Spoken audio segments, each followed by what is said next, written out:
Flood Protection Secrets, the podcast to the protection against heavy rain and flooding by Dr. Flood, Andreas Klippe.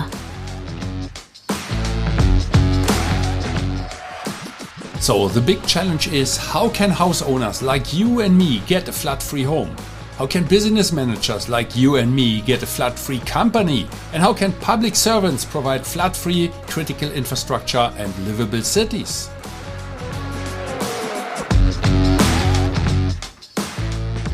Flood Protection Secrets, the podcast by Dr. Flood, Andreas Klippe.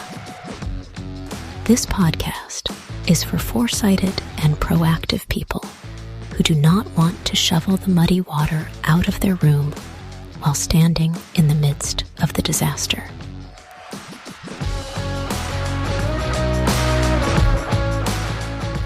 Therefore, those who design and plan, the architects and engineers, need to construct such buildings and cities, and that even when the entire environment is completely flooded.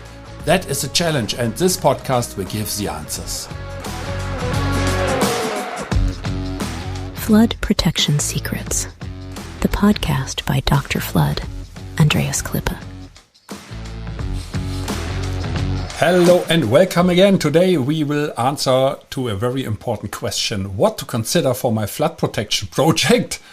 Yeah, normally it is very easy to answer to it, but in reality it's quite complicated. So I will give some insights today, and most probably you belong to one of these groups. You might be a homeowner where you live with your family in your own home. Or you are a business manager, you take care about business, that might be in a factory, in a warehouse, or in a hotel, or in an office, in a supermarket, commercial center, whatever business it is. Or you belong to a public servant. That means the name already tells what you are doing. You serve the public. You are perhaps a public leader, an employee for a governmental agency, whatever it is. So at the end, you have one problem, what is the same for everybody. There is this heavy rain, there is this flooding water, flooding the whole environment, and sooner or later, this water will get into your buildings. Means it will come creep into your rooms below the door, or even break the windows, and And at the end, the water doesn't care what is inside, whether there is a living room and you sit with your family on your sofa and you watch TV, or you have a business to do and you manufacture semiconductors in a big factory, or you run a 5-star hotel, or you are a public servant and you are responsible for the metro system, or for the airport, for instance, or for the pumping stations to provide the people with potable water, or you are responsible for the public sewing system and you run a public sewage plant. And not to forget one group, perhaps you belong also to this group. These are the architects who normally design these buildings. And it's also for you, because it's quite helpful to include modern flood protection already at the beginning of your design. So what to consider for your flood protection project, that's the title. I said the ultimate advice how to start. Yeah, the ultimate advice is do it early, because and start really with your flood protection project. Don't hesitate, because every day you wait, you might be hit during the next time, and then you lose everything. Not only your inventory, perhaps we talk about people. We talk about people and inventory. These two things we want to protect.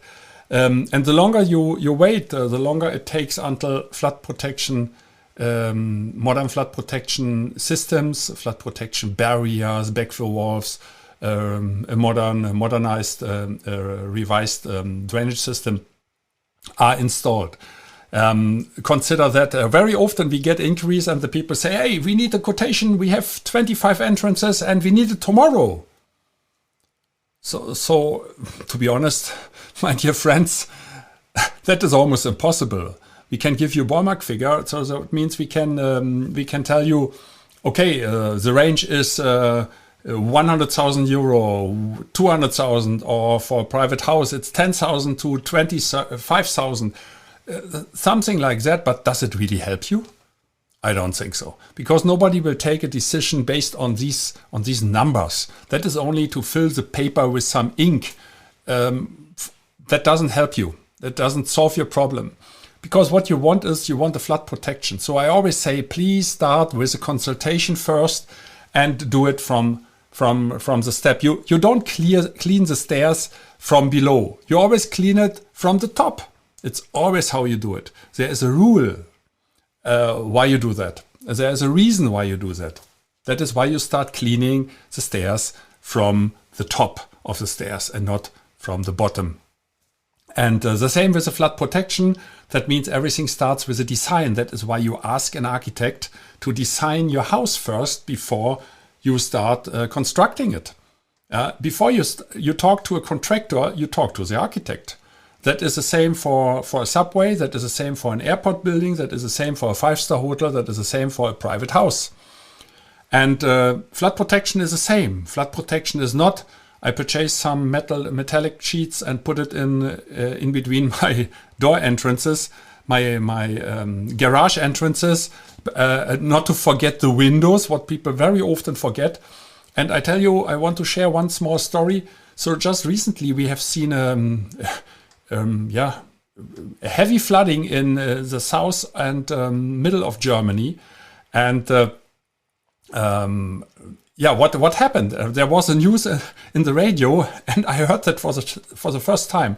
A police station in Idstein, it's north of Frankfurt. So they said we cannot operate anymore because our police station was flooded by, I think, 1.50 meters or something, and the water came through the windows. The windows bursted. I think most probably because of floating debris. That is what always happens with the water. The water don't come alone. The water comes with floating debris, and especially when you have such a situation of heavy rainfall, there's always a wave coming with it. So it means you have kinetic energy, and that is what people forget when they purchase flood barriers. Sometimes I'm really wondering what kind of cheap barriers people are purchasing. It looks good when the sun is shining, but the moment, and it perhaps also works after a hydrostatic test. That is what very often people don't do. So if you consider to purchase flood barriers, ask for the hydrostatic test, or ask for certification of barriers that the company has done in the past, etc. So, by the way, the projects we do in Asia, it always comes with a hydrostatic test, unless the customer is able to provide the water we need to execute this test. Or you just use the plans from tested barriers, like you are, for instance, certified with a leading insurance company like FM Global, based in the US in Boston. So that is what is our standard. That's, by the way, the highest standard in the world. You cannot go higher. So it's really tough already. So, and this police station, they mentioned the water came in, so everything is destroyed, all electronics. Luckily, there was nobody in the jail at this moment, and it was a local police station. But sometimes they have drunken people or people who just committed smaller crimes and they stay there for the night or something like that. So luckily, nothing happened, but all the documents were damaged. So all the electronics, all the computers, everything totally damaged, and with the water came the mud. It is not that only the water is destroying your building, also the mud comes with it. So that means better be prepared. It's much better to be prepared to anticipate the flooding than to repair it and to act when the water hits you. But we are talking here what to consider for my flood protection project. So check everything. Also, don't forget the windows. If you are above 1 meter, I think the normal, I even don't know exactly, but it's about 1 meter something, the height of a window, depending on your garden or your outside your area around the building, and think about all openings leading to the basement. Yeah, think about back doors, terrace doors, especially, and some pipes, and think about the public sewer. Think about the drainage system. There can be a backflow, what I always say. So all these things have to be considered. And now you understand already that will require a lot of, no, not a lot, some civil works. And these civil works have to be done prior to the installation of flood barriers, of demountable flood barriers, of an automatic flood barrier system. For instance, we just talk about an Anham automatic flip-up flood barrier, or it's called Anham Klappschott. It's a German certified barrier, certified by FM Global, the American-based insurance company. By the way, the biggest for industrial and commercial buildings. Or these RS demountable flood barriers, or the Inero mobile flood barriers. You can surround all your building, for instance. That is, by the way, done for smaller pumping stations, smaller units. So you just enclose the whole building, and it's very quickly done with these Inero mobile flood barriers. Today I mentioned some brand names that you have at least an understanding how things work. And but it is not to say, hey, what is the price for this and what is the price for that? Of course, you are interested to know what the price is, but you know already an automatic system is more expensive than a manual one, than a temporary flood barrier, portable flood barrier, like these demountable flood barriers or the mobile flood barriers that you just place. These are declined walls in a way, and it's made for longer for perimeters and for longer distances to redirect the water. By the way, a very good thing for municipalities, for cities, to redirect the water, take the whole water away from the houses. I don't understand why, even in Germany, municipalities are not considering that yet. In other countries, it's done. In England, for instance, in Newcastle, I think that the Tayo River, no, not Tayo River. Tayo River is in Hong Kong. At the east side in Newcastle, I think they ordered several kilometers of these mobile flood barriers, and they stored these barriers at a centralized warehouse. And the moment the flood is coming or is announced, they're distributed to the different villages, and then the rescue teams or firefighting teams or whoever is doing that is installing these barriers to keep away the water from every building. That means you do not need to protect your own building. The government is doing that. But that must be planned. You need a real good plan for that, because if that fails, you are done. You are done. So that is why one customer of us from Alabang, Mr. Chiano, Alabang is a subdivision for, let's say it this way, not for the poorer people. So there you find the beautiful houses there in Metro Manila. And Alabang is more at the eastern side. And he said one time, and when we met, Andreas, I really get mad of these municipal promises, and they at the end they always say, we have a drainage system and it's improved, but where is it good for if nobody is cleaning it, and there are all the leaves, dead animals and mud inside, and at the end, and that happened to him, I was flooded. So there was a heavy flooding, and this water and the mud destroyed his Mercedes and his BMW, and that was really painful for him because the damage was so high, and far beyond 10,000 euro, by the way. That is why he decided to install these RS demountable flood barriers. And now the front side of his beautiful house, including the garden and the open garage, because he has a kind of carport. So it's not a garage, it's a carport. So everything is protected from the street side because he is having a wall as a fence. So chicken wire fence doesn't help you.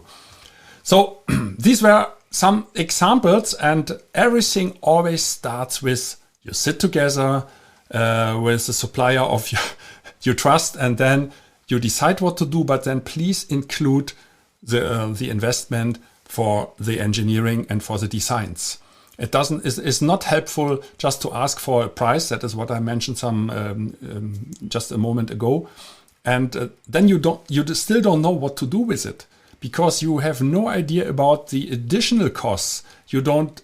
Sometimes it influences the way how you operate it. I give you a last example. I think I mentioned that already in one of my previous episodes here at the Flood Protection Secrets. A hotel with 64 entrances, a 5-star hotel.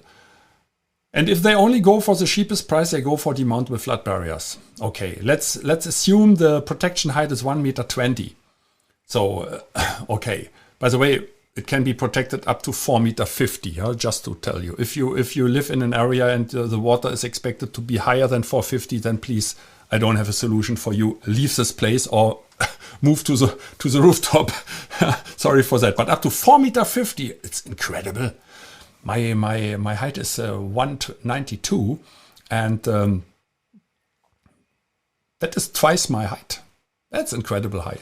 And if ever you have the opportunity to visit our Asian Center for Flood Protection in Asia, that the company Flood Control Asia AS Corporation, now I make a little bit advertisement, is located in Clark. That is the largest economic zone in Southeast Asia, 28,000 hectares with, I think, 7 18-hole golf courses. So if you like to play golf, you can play golf. You can visit us as well. There's an international airport, Qatar Airways and the Emirates, Qatar Pacific. They fly daily, and even flights to Korea and to Japan, and in the meantime to Thailand, to Bangkok as well. So it's pretty good. And just half an hour from the airport, there's a new terminal. That's why it takes a little bit longer than before. Half an hour, and then you can visit us and have a look to all the different kinds of flood barriers. That is what I highly suggest. Or if you live in Europe, then you can contact the AS Stepanek KG, or just contact me and I will connect you. And it's the same if you are in the US. Our partners from Flood Control International, they are based in New York, and they will handle. They operate all over the country. They will handle your concerns, etc. So you are welcome to do that. But once again, what to consider for my flood protection project? Everything starts with a good plan. I say that because I'm a German engineer, and we always start with a plan. And don't ask only for the price. Ask for a budget price, that's okay. Then you have an idea, what is the range? Can you afford it? Is it possible? Do you need an extra budget? Especially in businesses, you always have to ask for a budget for the next year. But if you have damages of $2 million, we just had a customer who said, I don't mention who it is and where it was. Hey, our damage was about $2 million or euro, I don't remember. And what is an investment of 100,000 euro to be protected and to avoid the next 2 million? Because one thing is for sure, the insurance will not pay anymore. That is over and done.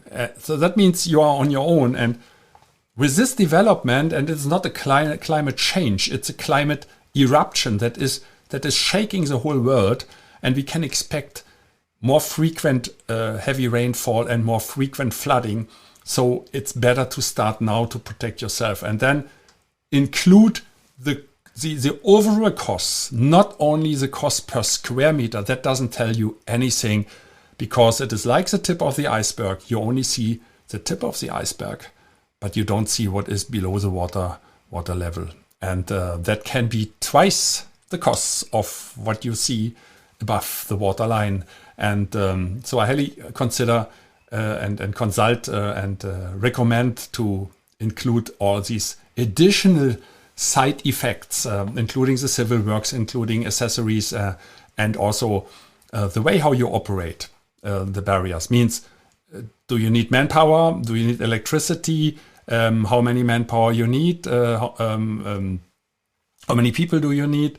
What will happen if you want to install the flood barriers in the middle of the night on a Saturday night at 2 a.m. when everybody is sleeping normally? Who is on night shift if you're a business guy? All these things you must consider. Okay, I think that gives you already an idea.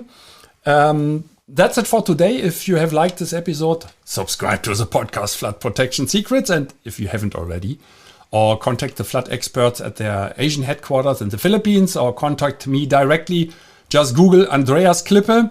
You will find access to contact me, and the links can be also found below this podcast description. And as always, stay safe and flood free. And do not miss the next episode in a couple of days.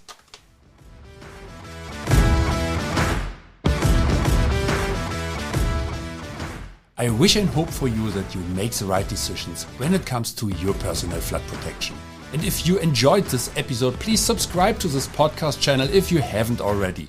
Now it only remains for me to wish you a good day. Do something with it. Maybe until the next podcast episode. I would be very happy. See you then.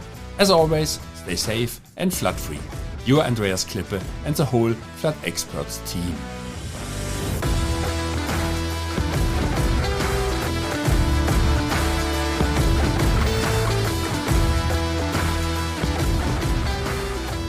That's it again with the new episode of Flood Protection Secrets, the podcast by Dr. Flood Andreas Klippe, German engineer, book author, and head of the Flood Experts.